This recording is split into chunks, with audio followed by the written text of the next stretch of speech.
If your flicks are feeling a bit weak like this, then you've landed in the right spot. Welcome back to the channel, guys. My name's Evil if you're new here, and today I'm going to show you step by step how to unleash your hidden power for the 45-degree flick in Rocket League.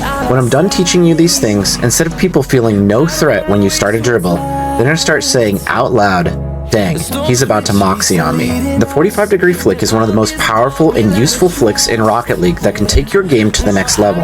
And if you disagree, please tell me in the comments what flick you think is better so we can all laugh. What? No, I'm just kidding, but in all seriousness, I'd love to know what some of your guys' favorite flicks are. Let's first look how the flick is done. You may have seen some people do a 45-degree flick by jumping, then turning their car left or right 45 degrees while air rolling left or right. While this does work well, I personally don't feel it's fast enough or designed to generate that hidden power that Moxie does for their flicks. The way I like to do my 45-degree flicks is with a left or right tornado spin. Then, once I decide where to aim, I do a back diagonal flip cancel to shoot the ball with maximum power, which also helps with my recovery when I land on the ground after the flick. In Rocket League, you generate more power when the ball is glued to your car. The ball's weight will naturally drop your nose when you jump with it on top of your car. So for a forward flick, I tilt back my joystick to compensate for the ball dropping my nose when I jump, which then in return keeps the ball glued to my car easier when I perform a front flick for more power. That is essentially what we are doing with the tornado spin in the 45-degree flick. We're applying pressure underneath the ball after the jump for the ball to stay glued to us to help generate more power when we do that back diagonal flip cancel.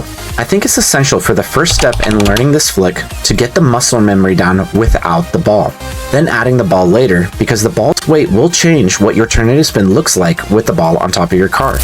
I've seen lots of other creators teach you what to do with the ball on top of your car, and a lot of it looks a lot different from what the input's doing simply because of the physics and the ball's weight. What is a tornado spin? A tornado spin is a left or right directional air roll input while pressing your pitch in the opposite direction at the same time. For example, left directional air roll while putting your left joystick to the right or pressing the D key on your keyboard, depending on what you use to play Rocket League with, will be the exact opposite as well for a right tornado spin.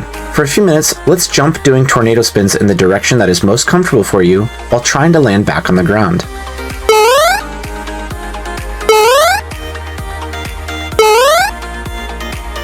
Now that you're able to do that, let's try for a few more minutes to get some muscle memory to acquire aiming the ball in the direction you want to shoot by doing a half tornado spin and a quarter tornado spin.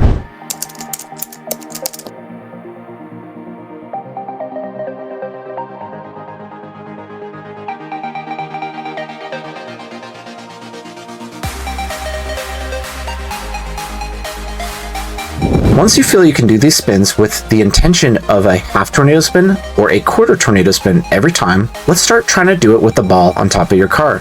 When trying to perform this 45-degree flick, you want to have the ball more forward on the hood of your car instead of the roof. And also, you want the ball to be on the same side that you want to tornado spin. For example, if you're doing a left tornado spin, you want the ball to kind of be more on the left side of your car. Vice versa, right tornado spin, more so on the right side of your car. Example, left tornado spin, have the ball towards the front hood and to the left side of your car while dribbling, preparing for the flick. And vice versa, right tornado spin, it'll be the exact opposite. For ball position, it's really good to play around depending on which car you use because there's different hitboxes and heights, so you really want to find that sweet spot for yourself. It's more of a feel kind of thing. It should look something like this halfway through. Now, let's start getting the ball to this point during the flick, almost like we're faking the flick. Once you get a feel of doing this while trying to also keep the ball glued to your car, then start practicing back flipping into the ball to shoot it. We'll start adding the back diagonal flip cancel later to help you with the recovery after the shot, which will also generate some more power as well. But let's just work on that consistency of scoring. Once you feel you can start scoring these flicks without failure, we'll start to add the back diagonal flip cancel. With that, you'll start looking like this. Remember, what you do without and with the ball is altered by the ball's weight. So it won't look the same with the ball, but you need to acquire this muscle memory without the ball first to be able to replicate it more consistently. A good tip for back diagonal flip cancels is to flick in the same direction you tornado spin to help bring your nose back more towards where you shot the ball. For example, a left tornado spin, you want to do a back left diagonal flip cancel, and vice versa. A right tornado spin, you want to do a right back diagonal flip cancel. If this step-by-step tutorial without the ball and with the ball helped your flicks get much stronger, drop a like and a comment, Power Flicks, so I know you made it to the end. I've got tutorials on speed flips and much more to come soon, so hit the subscribe button with notifications turned on if you want to complete your flick arsenal, learn other important mechanics, or in-depth analysis on how to rank up fast in Rocket League.